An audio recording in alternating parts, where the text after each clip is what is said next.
Elizabeth pertama adalah Ratu Kerajaan Inggris dan Irlandia dari tanggal 17 November tahun 1558 hingga kematiannya. Ia dijuluki The Virgin Queen, Ratu Perawan Gloriana, atau Good Queen Bess. Elizabeth adalah penguasa monarki kelima dan terakhir dari dinasti Tudor.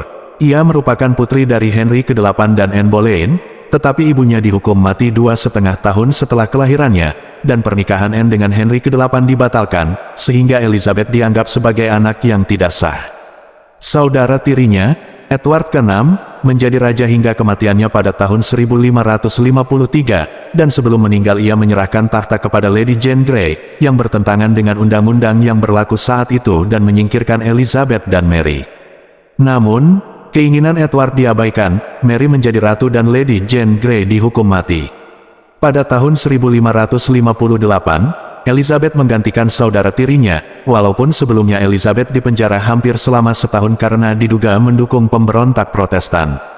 Elizabeth mencoba memerintah berdasarkan nasihat yang baik, sehingga ia sangat bergantung pada penasihat-penasihat terpercayanya yang dipimpin oleh William Cecil, Baron Berkeley.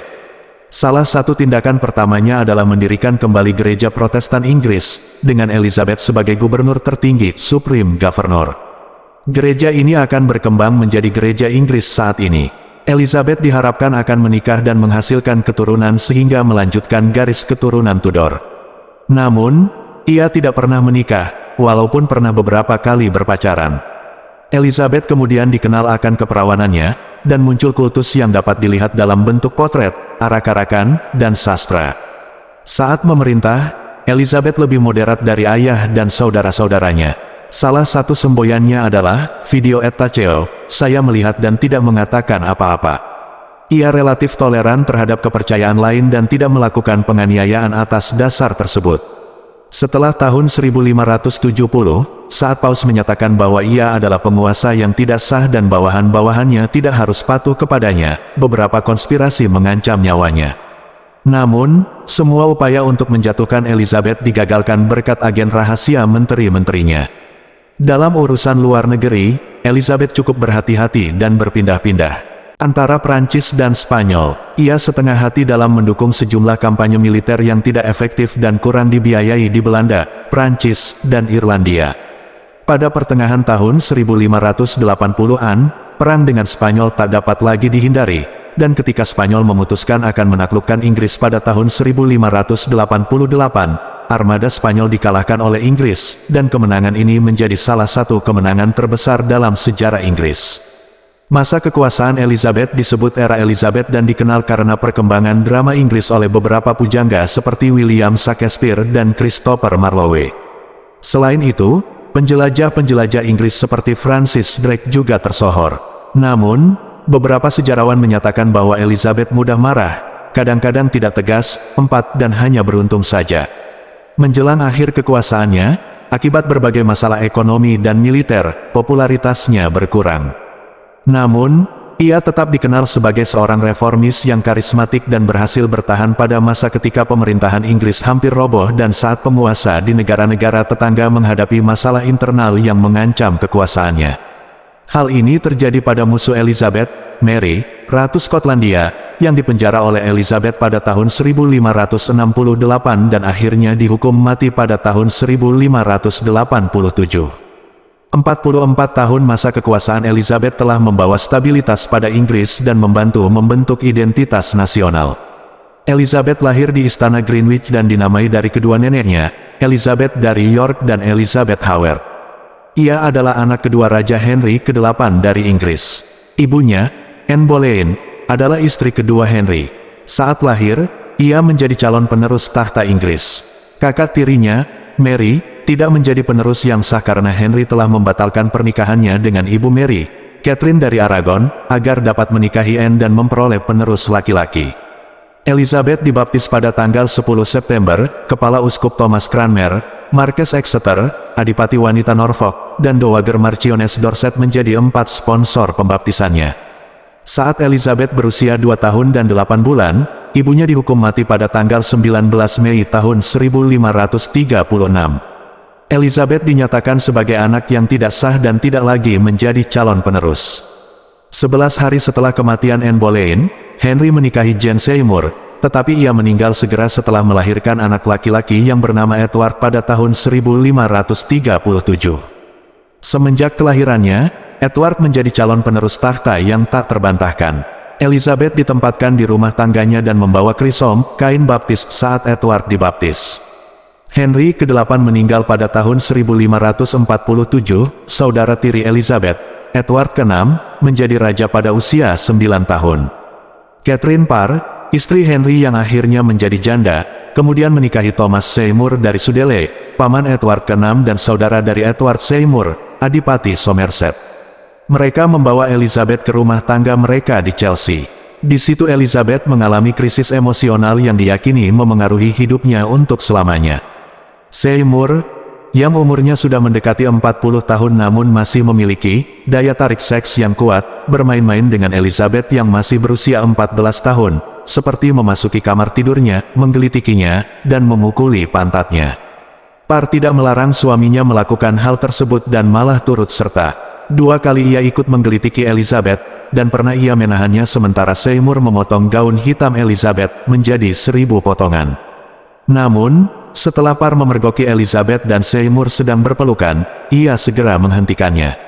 Pada Mei tahun 1548, Elizabeth dikirim ke tempat lain.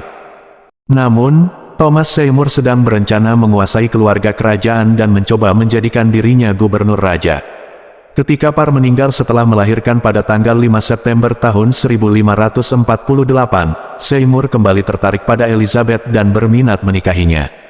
Kabar mengenai tingkah lakunya terhadap Elizabeth terdengar, dan saudaranya dan dewan-dewan merasa tidak tahan lagi akan kelakuannya. Pada Januari tahun 1549, Seymour ditangkap karena diduga berencana menikahi Elizabeth dan menjatuhkan saudaranya. Elizabeth yang tinggal di Hatfield House tidak mengakui apa-apa. Kekeras kepalaannya membesarkan orang yang menginterogasinya, Sir Robert Tyrwhitt, yang melaporkan, "Saya lihat di wajahnya bahwa ia bersalah." Seymour kemudian dipancung pada tanggal 20 Maret tahun 1549. Edward ke-6 meninggal pada tanggal 6 Juli tahun 1553 pada usia 15 tahun. Kehendak terakhirnya adalah menjadikan Lady Jane Grey, cucu dari saudara perempuan Henry ke-8 Mary Tudor, sebagai penggantinya. Kehendak yang menyingkirkan Mary dan Elizabeth ini bertentangan dengan Succession to the Crown Act 1543. Lady Jane kemudian dinyatakan sebagai ratu oleh Privy Council, tetapi setelah 9 hari ia dijatuhkan. Mary memasuki London dengan Elizabeth di sisinya. Solidaritas antar dua bersaudara ini tidak berlangsung lama. Mary adalah seorang penganut Katolik yang taat dan hendak menghancurkan iman Protestan yang merupakan latar belakang pendidikan Elizabeth. Mary memerintahkan semua orang wajib menghadiri misa Katolik, dan Elizabeth mau tidak mau harus patuh.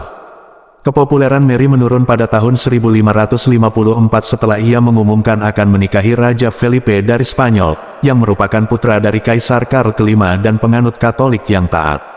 Orang-orang yang tidak senang akan hal ini melirik Elizabeth untuk melawan kebijakan-kebijakan religius Mary. Pada Januari dan Februari tahun 1554, pemberontakan Wyatt meletus, tetapi segera dipadamkan.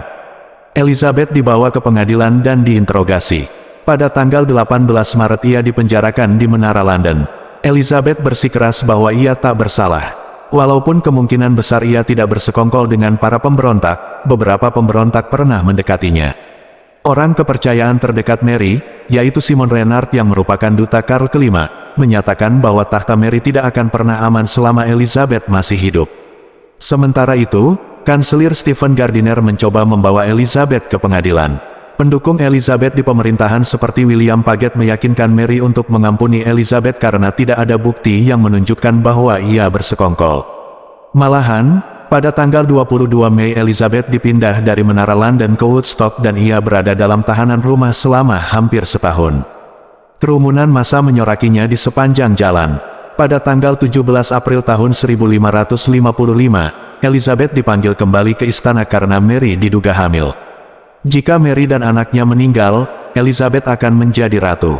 Namun, bila Mary melahirkan anak yang sehat, kesempatan Elizabeth menjadi ratu akan hilang. Ternyata Mary tidak hamil, sehingga tidak ada lagi yang percaya bahwa ia dapat melahirkan seorang anak. Posisi Elizabeth sebagai penerus tampaknya telah terjamin. 38.